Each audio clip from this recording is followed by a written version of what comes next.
जय हिंद, जय Maharashtra public. मी पुन्हा प्रत्यक्ष तुमच्या भेटीसाठी ॲडव्होकेट शैलेश कुमार गुरव. आणि खरंच आज आपला खूप आनंदाचा दिवस असा आहे की होळीचे हे पवित्र दिवस चालू आहेत, होळी धुलीवंदन. आणि अशा ह्या पवित्र दिनी आज आपण भेटतोय. आणि सगळ्यात महत्त्वाचं गोष्ट म्हणजे आज माझे एकदम खास मित्र आहेत प्रतीक जाधव, जे मी ह्याच्या अगोदरच्या व्हिडिओमध्येही तुम्हाला भेटवले आहेत. तर असे हे माझे मित्र आणि आज आपण त्यांच्यासोबत ते कॉन्ट्रॅक्टर आहेत, सिव्हिल इंजिनिअरचं वर्क करतात. त्यानंतर बांधकाम करणं, फ्लॅट बांधणं, बिल्डिंग बांधणं, त्यानंतर छोटे मोठे बंगले किंवा घर हे बांधणं, असे व्यावसायिक बांधकामाच्या रिलेटेड कामं ते करतात. तर मला प्रामुख्याने सांगण्याचं हे आहे की हे जे माझे मित्र आहेत हे म्हणजे लोकांच्या स्वप्नाची पूर्ती करतात. म्हणजे स्वप्न नाही का, आपण म्हणतो की घर हे बांधलं पाहिजे आणि घर बांधताना एक लोकांचं स्वप्न असतं, ते स्वप्नसुद्धा पूर्ण केलं पाहिजे. तर हे स्वप्नाची ही निर्मिती करणारे, पूर्ण करणारे अशा आज आपण व्यक्तीबरोबर आहोत. तर आपण स्वागत करूयात पुन्हा एकदा माझे चांगले मित्र, नमस्कार, प्रतीक जाधव साहेब यांचं. तर प्रतीक जाधव सर, मला हे सांगा की तुम्ही ह्या व्यवसायाची म्हणजे तुम्हाला कशी आवड झाली आणि कधी सुरुवात केली आणि कधीपासून तुम्ही ह्या व्यवसायामध्ये आहात? तसं तर माझा मेन व्यवसाय म्हणजे वाळू धंदा होता. आमच्या वाळूच्या गाड्या होत्या, त्याच्यातनं वाळूचा धंदा 2015 साली थोडासा कमी झाला. कमी झाल्यामुळं मग वडिलांनी निर्णय घेतला की गाड्या आपण विकून टाकू आता, कारण का अजून थोडं थांबलं तर मग नंतर गाड्यांना पण किंमत मिळणार नाही. कारण का ती जी गाडी आमच्याकडे होती ट्रक, त्या फक्त वाळू आणि वीट वाहतुकीसाठीच बनलेल्या. टाटा कंपनीने फक्त त्या कामासाठीच बनवलेल्या. मग बाकी त्याचा दुसरा काही यूज नव्हता, त्याच्यामुळं आम्ही त्या गाड्या तेव्हा विकल्या. मग गाड्या विकल्यानंतर ना आता करायचं काय, मग शिक्षण होतं सिव्हिल इंजिनिअरिंग. मग आमचे वडील म्हणले की मग तू सिव्हिल फील्डमध्येच ट्राय कर कुठंतरी. म्हणून मग मी सार्थक हाऊसिंगमध्ये जॉईन झालो. सार्थक हाऊसिंग म्हणजे एक नावाजलेली कंपनी आहे आपल्या पुण्यामधली. तिथं मी एक पहिल्यांदा स्टोअर कीपर म्हणून जॉईन झालो 2015 साली. 2015 मध्ये मी स्टोअर कीपरचं काम बघता बघता आमचे जे सर होते, सिनियर होते, त्यांच्या हाताखाली ते काय करतात, कसं करतात, 24 तास मी म्हणजे तुम्हाला सांगायचं म्हटलं तर मी स्टोअरची कामं सोडून त्यांच्याच मागं असायचो. की कारण का माझ्यामध्ये एक जिद्द होती की मला पण सिव्हिल इंजिनियर बनायचंय आणि एक सिनियर लेवलपर्यंत पोहोचायचंय. त्याच्यामुळं मी स्टोअर बीरकडे जास्त लक्ष दिलंच नाही कधी. मेन म्हणजे मी कायम आमच्या सरांच्या मागं असायचो. सर म्हणायचे, अरे तू माझ्या मागं फिर, पण तू तुझं स्टोअरचं पण बघ, नाही का. तर मी आमच्या वॉचमॅनला ट्रेन केलं शेवट स्टोअरसाठी. मी त्याला ट्रेन केलं, त्याला सगळं शिकवलं स्टोअरचं. मग स्टोअरची जबाबदारी मी त्याच्यावरती टाकली आणि मी कायम आमच्या सरांच्या मागं 5 वर्ष मी हेच केलं. 5 वर्षानंतर आमचे जे बिल्डर होते विक्रम सर म्हणून, त्यांना म्हणजे माझ्यावरती थोडाफार कॉन्फिडन्स आला. मग त्यांनी धायरीमध्ये सुरू असणारी आमची विघ्नहर्ता हाईट्स ही मला फुटिंगपासून दिली. आणि ते म्हणले की लोकेश, जे काय असेल ते तूच करायचं आता ह्याच्यामध्ये. ठीक आहे म्हटलं सर, मी जबाबदारी घेतो. मी पूर्णपणे ती बिल्डिंग 27 फ्लॅटची बिल्डिंग 11 महिन्यामध्ये मी पोझिशन दिली. म्हणजे 11 महिन्यामध्ये बिल्डिंग खड्डा घेण्यापासून, बांधण्यापासून, फ्लॅट विकण्यापर्यंत, सेल्सला पण मीच, फ्लॅट विकायला पण मीच, फ्लॅट बांधायला पण मीच आणि सगळ्याला मीच. होल अँड सोल 4.5 गुंठ्यामध्ये ती बिल्डिंग होती. ही 11 महिन्यामध्ये आम्ही बांधून विकलेली आहे. क्या बात आहे. म्हणजे मित्रांनो, आता खरं तर म्हणजे हा मुलगा इतका प्रामाणिक आहे की त्यांनी प्रत्येक गोष्ट सांगताना की बा त्यांनी कुठनं सुरुवात केली आणि काय केली. खरं सर, आम्हाला खूप आनंद वाटतो की जेव्हा आम्ही एखाद्या व्यक्तीला किंवा एखाद्या माणसाला जेव्हा विचारतो की बा तुम्ही तुमच्या लाईफची सुरुवात कुठं केली, की आम्हाला अपेक्षित हेच असतं की माणूस कितपर्यंत आणि कुठल्या लेवलला जाऊन खरं बोलतो. खरं तर वास्तविकरित्या आता जे लोक आहेत, पाहणारे आहेत, प्रेक्षक आहेत आपले, ते खरंच सुज्ञ आहेत. त्यांना खऱ्या आणि खोटेपणाची पूर्ण पारख आहे.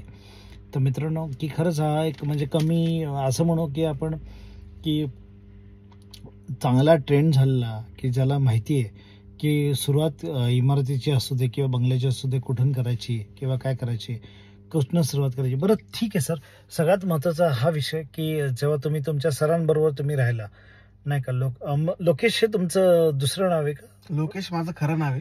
बरं. प्रतीक हे मला सगळे प्रेमाने बोलतात. म्हणजे आता सगळीकडे मी प्रतीक म्हणूनच ओळखला. प्रेमाचं प्रतीक झालंय तुम्ही. म्हणजे फक्त लोकेश हे माझं आधार कार्ड आणि बँकेत वगैरे नाव फक्त लोकेश आहे, बाकी सगळीकडे तर मला प्रतीक म्हणूनच ओळखतात लोक. बरं सर, मग तुम्ही जे तुमचे सर होते, काय नाव म्हटलं सरांचं? त्यांचं विनोद कंदाळकर म्हणून नाव होतं आणि एक भूपेंद्र कोरवी म्हणून होतं. येस. मग ह्या सरांबरोबर जेव्हा तुम्ही राहिलात तर तुम्ही बांधकाम क्षेत्रातलं किंवा तुमच्या लाईफमधलं आपण म्हणतो ना की लेसन, असं काय शिकला तुम्ही त्यांच्याकडून?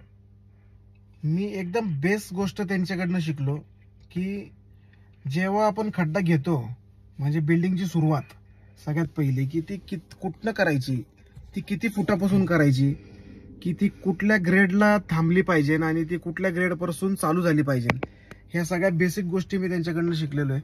आणि सगळ्यात बेसिक गोष्ट ही आणि सगळ्यात बिल्डिंगची मेन गोष्ट ही फुटिंगच आहे. जर फुटिंग व्यवस्थित, म्हणजे तुमच्या आयुष्याचं पण सेम आहे, जर तुमचा पाया मजबूत असेल तर तुम्ही सगळ्या गोष्ट मिळवू शकता. तसंच बिल्डिंगचं सुद्धा आहे. तुम्ही वरती बिल्डिंगची डिझाईन कशी करताय ह्याला महत्त्व नाही आहे, पण तुम्ही बिल्डिंगचा पाया कसा घेतलाय हे खूप महत्त्वाचं आहे. तर ह्या गोष्टी मी त्यांच्याकडनं खूप शिकलेलो आहे की कुठं थांबायचंय, कसं थांबायचंय. तुम्हाला जर खाली बेस लागत नसेल तर तुम्ही पायलिंग करू शकता. म्हणजे भरपूर गोष्टी तुम्हाला कधी कधी बेस हा 3 फुटात पण सापडतो, कधी कधी तो 30 फुटात पण सापडत नाही, असं आहे. म्हणजे तुम्ही प्रत्येक गोष्टी ही जमिनीवरती डिपेंड आहे तुमच्या, की तुमच्या बिल्डिंगचा खर्च किती असणार आहे त्याच्यापुढे. बरोबर. म्हणजे एखाद्या जमिनीवरती किंवा आपण घेतलेला जो भूभाग आहे तो कसा आहे त्याच्यावरती कन्स्ट्रक्शनची जी कॉस्ट आहे ती डिपेंड असणार आहे.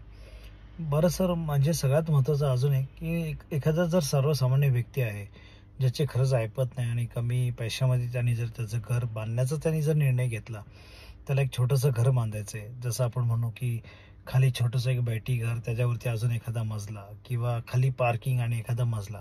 मग असं बांधकाम करण्यासाठी म्हणजे साधारणपणे 1000 स्क्वेअर फुटाचं बांधकाम असेल किंवा 500 स्क्वेअर फुटाचं बांधकाम असेल, त्यासाठी त्याला किती खर्च येऊ शकतो आणि असे बांधकाम तुम्ही स्वतः करून देऊ शकता का, आणि त्यामध्ये बाबा खरंच एक सुंदर आणि चांगल्या प्रतीचं बांधकाम होऊ शकतं का, याची माहिती द्या. हो, अर्थातच. आपण सगळ्या प्रकारची कामं करतो, मोठा असो, छोटा असो, मीडियम असो. आजपर्यंत मी असं कुठलंच काम केलेलं नाही की हे मोठं हे करायचं, हे छोटे हे सोडून द्यायचे, असं काहीच नाहीये. माझ्या आयुष्यामध्ये भरपूर कामं आली आणि मी ते भरपूर केलेली आहेत.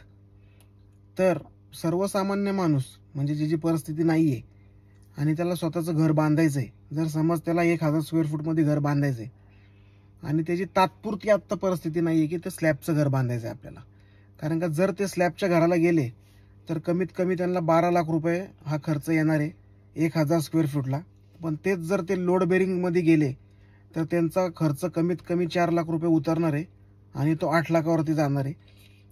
तर माझं म्हणणं असं आहे की जर त्यांची आत्ता परिस्थिती नसेल तर त्यांनी लोड बेरिंगच्या कामामध्ये जावं आणि लोड बेरिंगच्या कामामध्ये सुद्धा ते टेरेस ठेवू शकतात आणि जेव्हा त्यांची आर्थिक परिस्थिती सुधरेल तेव्हा ते लोड बेरिंग काढून स्लॅब सुद्धा करू शकतात. बरं, म्हणजे एक तर 8 ते 12 लाख रुपयाचा खर्च आहे. तर मित्रांनो, ही अशी जी छोटी छोटी खर्च आहेत किंवा काय म्हणतो आपण घर बांधण्यासाठी जो काही खर्च येणार आहे त्याची तर त्यांनी माहिती दिली. परंतु सर, की मला असं म्हणायचं की जे काय आपले व्ह्युअर्स आहेत, जे आपल्याला पाहतात, जे आपल्यावरती प्रेम करतात, अशा सगळ्यांसाठी किंवा कुणाचं घर बांधायचं असेल तर त्यांच्यासाठी तुम्ही तत्परतेने उभे राहू शकता का नाही? 100%. मग तुमच्या फर्मचं नाव असेल किंवा तुमचं काय नाव असेल, तुमचा नंबर असेल, ईमेल आय डी असेल तर तुम्ही प्लीज शेअर करा. तुम्ही सांगा आत्ता, म्हणजे त्यावरती ते तुम्हाला कॉन्टॅक्ट करतील आणि कामाबद्दल किंवा अधिक माहिती काय असेल तर तुम्हाला कॉल देखील करतील. तुमची इच्छा आहे त्यांनी तुम्हाला कॉल करावं? नक्कीच. तर तुमचा नंबर, तुमचं ईमेल आय डी आणि तुमचं. माझ्या फर्मचं नाव आहे जय गणेश कन्स्ट्रक्शन. माझा नंबर आहे 9765417142. परत एकदा सर रिपीट करा तुमचा मोबाईल नंबर. 9765417142. बरं, आणि दुसरी गोष्ट, त्याच्या व्यतिरिक्त जर तुम्हाला कुठं कॉन्टॅक्ट करायचं झालं तर तुम्ही कुठल्या भागात राहिलात किंवा काय, कसं काय? मी दाहिरी भागामध्ये राहिलाय, रायकर मळ्यामध्ये. यस, पुणे.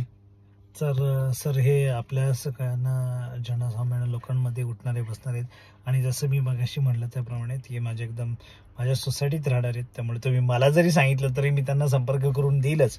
परंतु आपण म्हणतो ना की प्रत्यक्षात जो काम करतो, ज्याला त्यातलं नॉलेज आहे, अशा व्यक्तीशी जर भेट करून दिली किंवा अशा व्यक्तीशी जर संपर्क केला तर लोकांना अधिक जवळचं होतं. त्यामुळे मी त्यांचा नंबर, त्यांचा मेल आय डी किंवा त्यांचं जे काय आहे ते आपण शेअर केलेलंच आहेत. जर तुम्हाला अधिक काही प्रश्न असतील किंवा घराबद्दल किंवा लहान घराबद्दल किंवा हां दुसरी गोष्ट सर ते रिनोव्हेशन सुद्धा करतात, म्हणजे तुम्ही घराचे सगळं रिनोव्हेशनचं सुद्धा काम करतात आणि अत्यंत अल्प दरामध्ये आणि चांगल्या पद्धतीने आणि एकदम प्रामाणिकपणे विश्वासू काम ते करतात. तर खरं सांगतो की हे जे आमचे मित्र आहेत प्रतीक जाधव म्हणजेच लोकेश जाधव यांच्याशी तुम्ही संपर्क साधा. तुम्ही तुमच्या घराबद्दलच्या किंवा इतर काही घराच्या कन्स्ट्रक्शनबद्दलच्या किंवा काय बांधकामाविषयी काही जर तुम्हाला समस्या असतील, अडचणी असतील किंवा तुम्हाला नवीन बांधकाम करायचं असेल तर तुम्ही प्रत्यक्ष या माणसाला येऊन भेटू शकता. तुम्ही त्यांच्याशी त्यांना काम देऊन तुम्ही कॉन्ट्रॅक्ट देखील साईन करू शकता. अत्यंत प्रभावी आणि चांगल्या प्रकारे काम करणारा व्यक्ती आहे, ह्याचा चेहरा तुम्ही लक्षात ठेवा. आणि मित्रांनो, तुर्तास तरी आपण म्हणतो ना की विकसनाच्या आणि बांधकामाच्या या चांगल्या नोटवरती इथंच संपतो. जय हिंद, जय महाराष्ट्र पब्लिक.